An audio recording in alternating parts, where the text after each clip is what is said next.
Well, here's a little bit of a closer look at this neck. I'm real happy with it. It looks really good, I think. Something I wasn't planning on, but it is nice, is I left it really wide. My mahogany strips were a lot wider than I kind of expected them to be. And when I got out the headstock, I'm not going to have to glue any wings on here because my mahogany is wide enough, so that's really good. I really like my Paduke center stripe, you know, that nice racing stripe. We'll put that in there because it helps you play faster. But it's looking really good. I think my next step is a little bit more profiling on this, getting the corners kind of rounded. I'm going to have to cut a lot off to make this a lot thinner because it's really thick right now. You know, you could probably fit 3 more strings on there. That's not exactly what I was looking for. But, you know, it's better to be too wide than to be too narrow, I guess. Alright, well, we're set up over at a vise. I've got the neck held in there. You can't really see it, but I've got the pencil line for the dovetail. And I've got the big router set up. Currently it's set up to do about half the depth. I watched Jerry do this last Thursday. It's now Tuesday, so we're gonna kind of try to play. Hopefully I remember what he did. I've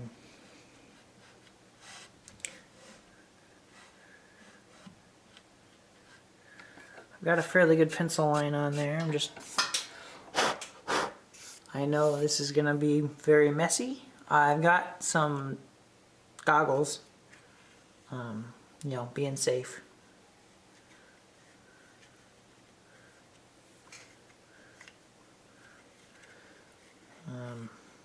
I do think I'm going to turn it on first because I know that this router likes to jump when you turn it on.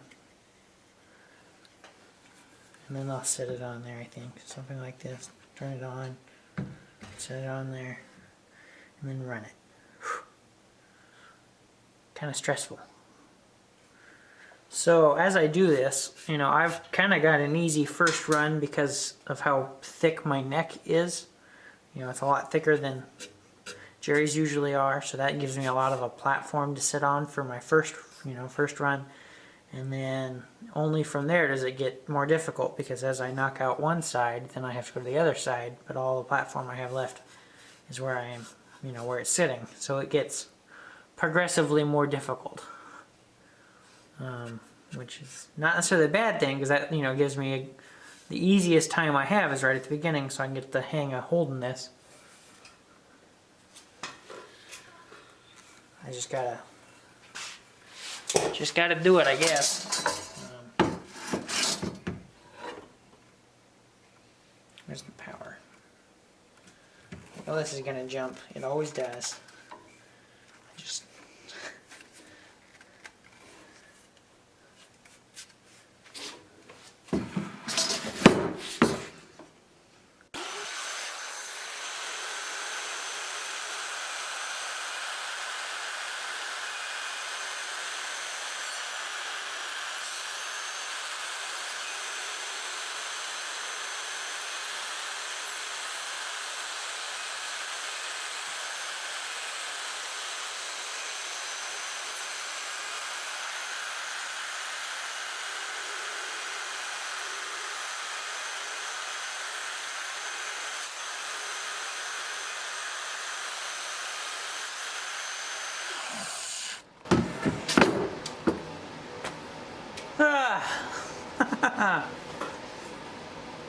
I think you can see it. Is that the straightest cut that's ever been made? No. Is that the worst cut that's ever been made? Probably not.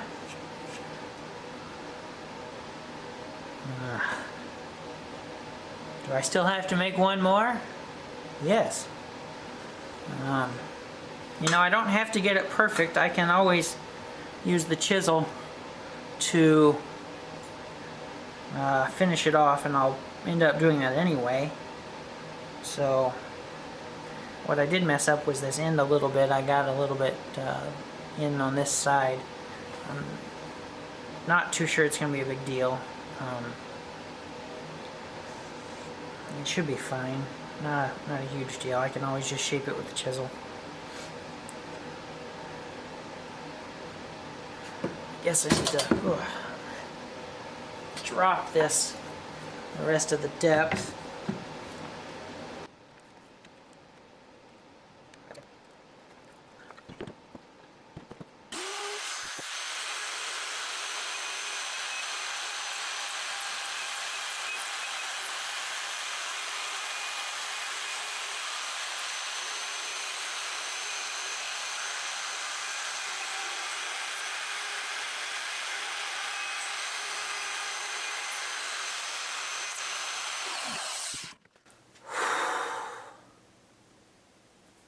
All right, kind of.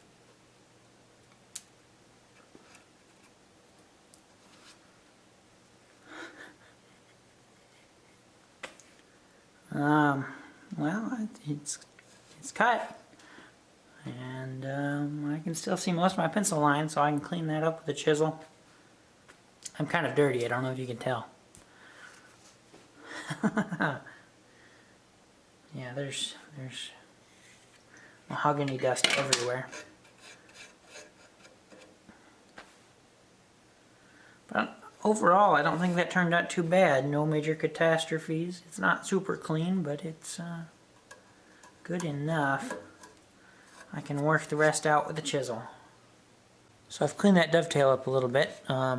It's looking a lot better. Just trying to give you a good view of it. The next thing I think I'm going to do is try to get this headstock shape cut out. I got the pencil line on there.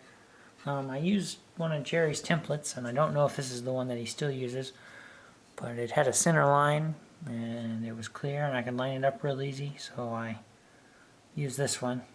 You know, this has got the rosa on it and we're not doing that, but it is the right headstock shape, so I think that's the right headstock shape. The thing I am worried about is the width there at where it joins into the fretboard.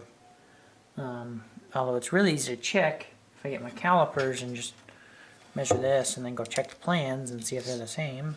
You know, right now it's at about 2 inches. A little less than that. It's about 2 inches. Well, what does this say? Just a little less than 2 inches. 100, well, 1 inch and 900 thousandths, roughly. So it's 100 thousandths less than 2 inches. But what I can do is go check on the plans and see what they say that width should be. Then I should have a good idea. So on the topic of neck width, I have the privilege of having Jerry's further along neck. Granted, this is a 12 string. Therefore, the neck should be wider. If I lined it up, and I did at one point have it nice and perfect,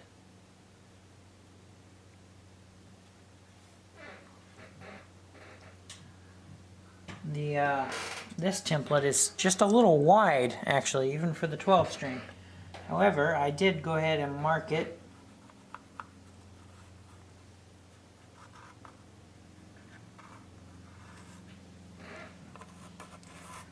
just the same, and I think I'll thin it down from my mark. So I'll use my mark as just a guide.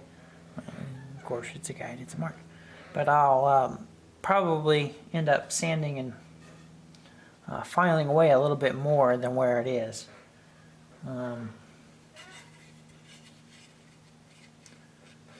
I looked at the plans in the other room, and the Martin that we have here, and they are actually 1 11/16, which is, I mean, on the scale that we're working at, it's a lot thinner than what we've got. It's probably the appropriate amount thinner for going from a 12 string to a 6 string.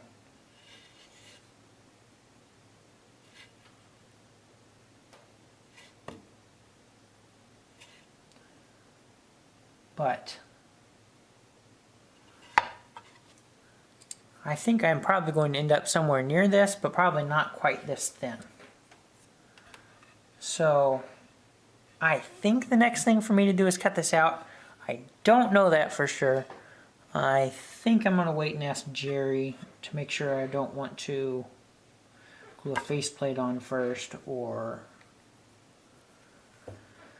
something else. I'm not sure. So I'm going to find out before I go taking any big drastic steps. Well, I didn't show it, but I cut the profile along the side of the neck so it's thinner at this end than it is at this end, and the headstock is almost exactly cut out. But I've got it clamped up and I'm starting to work on getting this curve. I'm using the really rough rasp.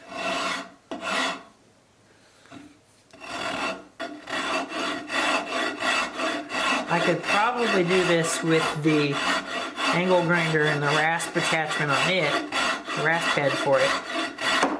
It might have been how Jerry did it on the 12 string, but you know, I have total control over this.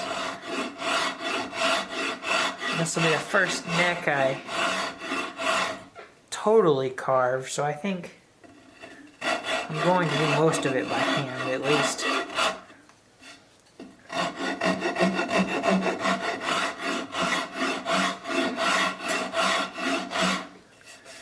It's already starting to, you know, take shape. It's looking like what it's supposed to be, and that's making me happy. You know, I can see that it's going to be a guitar neck, and it's kind of exciting, being my first one.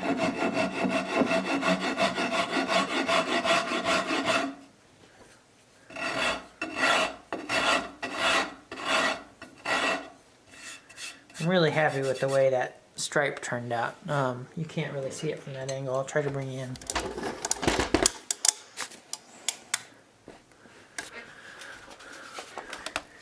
There you can kind of see it. I am really happy with the way that stripe turned out.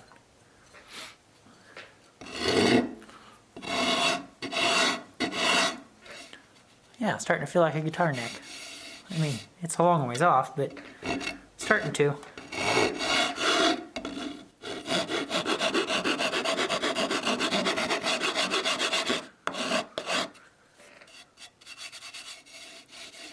So I'm going to keep working on this. This is going to be a really long process, especially if I do it all by hand.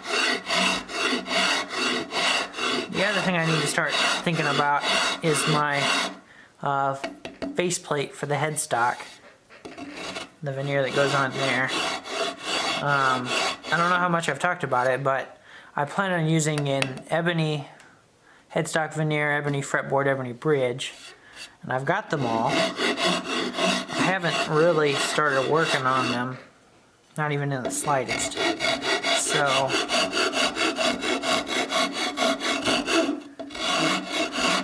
I'm gonna start thinking about doing that. The big problem with the ebony is that it just doesn't cut on the laser cutter very well.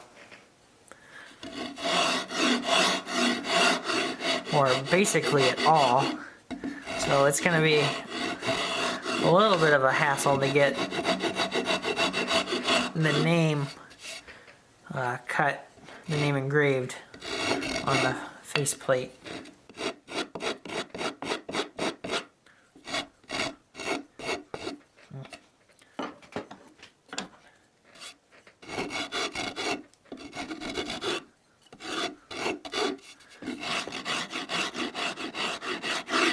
I've got some ideas for my fretboard inlay. I'm not really totally decided on that either. But I think simple is probably better for my first build as well, you know, with the faceplate, the headstock veneer. Simple is probably better.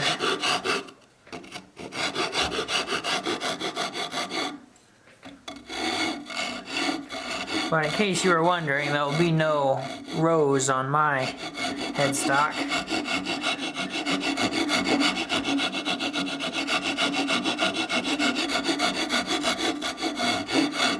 Not for me.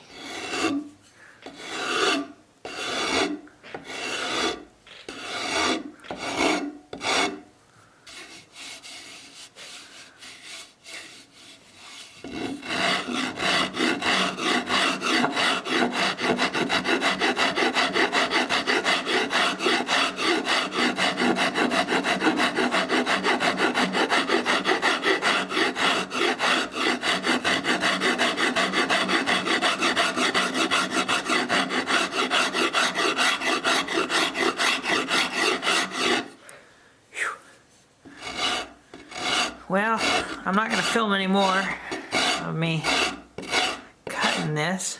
It's just a lot of this, so whatever I do next, I'll bring you back and show you.